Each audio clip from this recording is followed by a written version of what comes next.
दोस्तों, आपका अपना channel Nandu sir maths classes में स्वागत है। अब देख सकते हैं कि आज की बहुत बड़ी अपडेट आ रही है। प्राचार्य नियुक्ति में डिग्री और शोध पर 80 अंक मिलेंगे।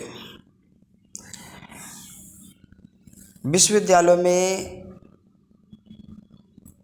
प्राचार्य बनने के लिए आपको क्या योग्यता होना चाहिए, कितने वर्ष का अनुभव होना चाहिए, इसके बारे में विस्तार से बताया गया है।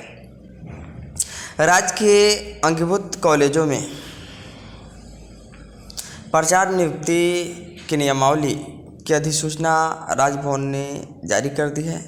प्राचार्य नियुक्ति के लिए प्रोफेसर या एसोसिएट प्रोफेसर आवेदन कर सकेंगे, जिन्हें न्यूनतम 15 वर्षों का विश्वविद्यालय, कॉलेज या उच्च शिक्षण संस्थानों में पढ़ाने का अनुभव हो।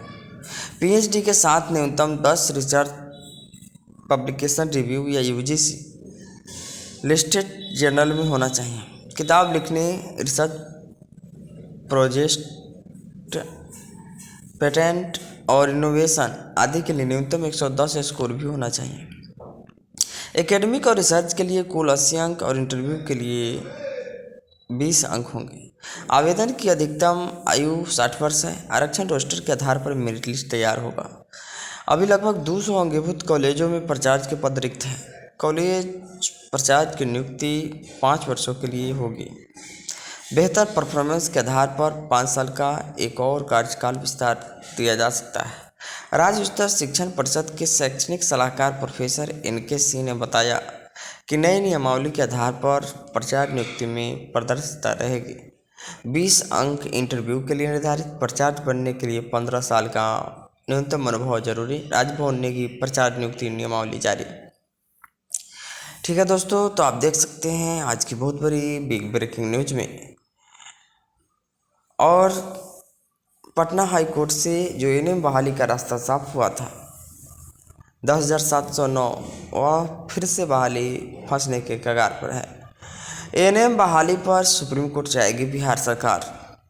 राज्य में 10,709 एएनएम बहाली मामले पर हाई कोर्ट के फैसले के खिलाफ राज्य सरकार सुप्रीम कोर्ट जाएगी। स्वास्थ्य विभाग ने इस मामले पर विधि विभाग और महाधिवक्ता से राय ले ली है। जल्द ही सुप्रीम कोर्ट में इस मामले पर SLP दायर हो जाएगी। एएनएम बहाली एकेडमिक कोर्स के अंकों के आधार पर करने की हाई कोर्ट की एकल पीठ के फैसले को डबल बेंच ने भी बरकरार रखा था। कोर्ट ने कहा था कि एएनएम की बहाली बिहार महिला एवं स्वास्थ्य कार्यकर्ता कैडर नियमावली 2018 के नियम 7 के तहत होगी। 10,709 एएनएम की नियुक्ति प्रक्रिया 2022 में शुरू हुई थी। चयन प्रक्रिया एएनएम नियमावली 2018 के आधार पर तय की गई थी। ठीक है दोस्तों, आप देख सकते हैं एएनएम बहाली अब को लेकर बिहार सरकार सुप्रीम कोर्ट जाएगी। निजी स्कूल नहीं दे रहे आय व्यय का लेखा जोखा, होगी कार्रवाई। यह पटना से बहुत बड़ी बिग ब्रेकिंग न्यूज आ रही है कि निजी जो प्राइवेट जो स्कूल होते हैं वे अपना लेखा जोखा नहीं दे रहे हैं। निजी स्कूल कोई खर्च का ब्यौरा नहीं देते हैं। स्कूल की ऑडिट रिपोर्ट की कोई जानकारी नहीं है, जबकि सभी स्कूलों को साल भर के खर्च की पूरी जानकारी देनी है। स्कूल में एक कमेटी का गठन भी जरूरी है। शिक्षा विभाग ने किया खातों के संचालन पर रोक का आदेश निरस्त कर दिया है।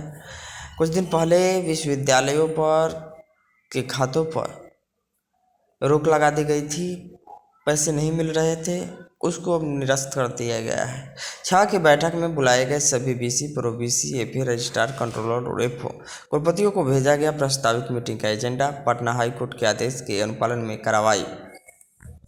राज्य के विश्वविद्यालयों के बैंक खातों पर शिक्षा विभाग ने रोक हटाई। 15,000 BV कर्मियों, शिक्षकों के वेतन का रास्ता साफ।